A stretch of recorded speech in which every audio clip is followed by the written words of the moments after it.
I'm Jennifer Daniels, and I'm the Human Resources Manager for Busy Bee Promotions. I've been working remotely for 10 years, and with the recent events, I've had a lot of friends request information about how to get started working from home. Number 1, make a designated workspace.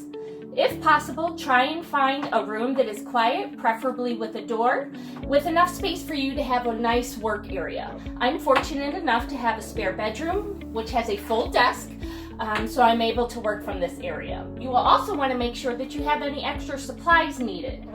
Right now, we're all going to be working video conference, Zoom, Skype, so we have a webcam available.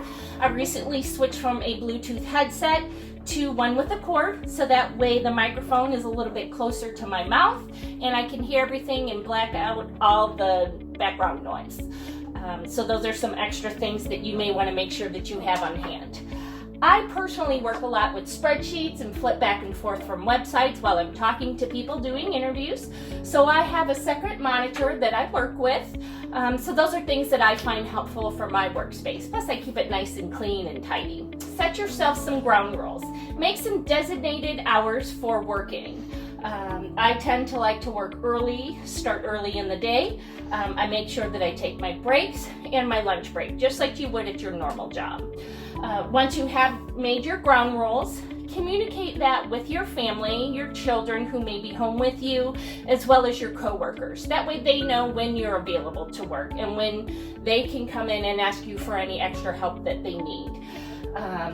My coworkers know that I like to start early in the morning, so they know that I'm available if need be starting at 7 a.m. Once you've established those, make sure that you keep your line of communication clear. As far as working with my family, I go ahead and have a sign on my door for when I'm doing an interview or on a conference call. They know that they're not allowed to knock on the door or make any loud noises running up down the hallway.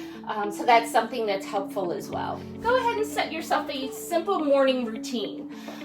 Some of us may have gone to Starbucks prior to going to work.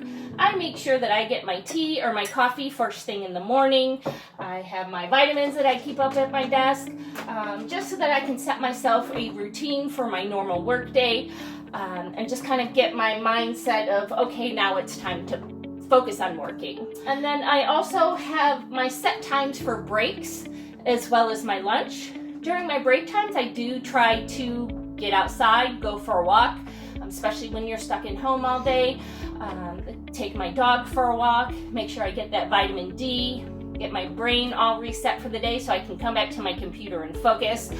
The same for lunch times. Usually my husband and I will go for a walk during lunchtime as well.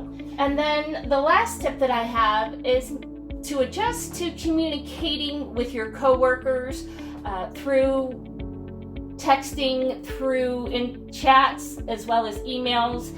A lot of you are used to that face-to-face interaction with your coworkers. Sometimes that I find a challenge is communicating and things not coming across the way I intended. So through the years, I've really had to adjust. Just be overly nice. Just so that someone can't interpret your email the wrong way. And also, we're all kind of stressed out at this time and have other things going on, so just being extra nice to each other will help out as well. I hope this helps, and if you use these 5 tips, this will be a great way to get started. Thank you.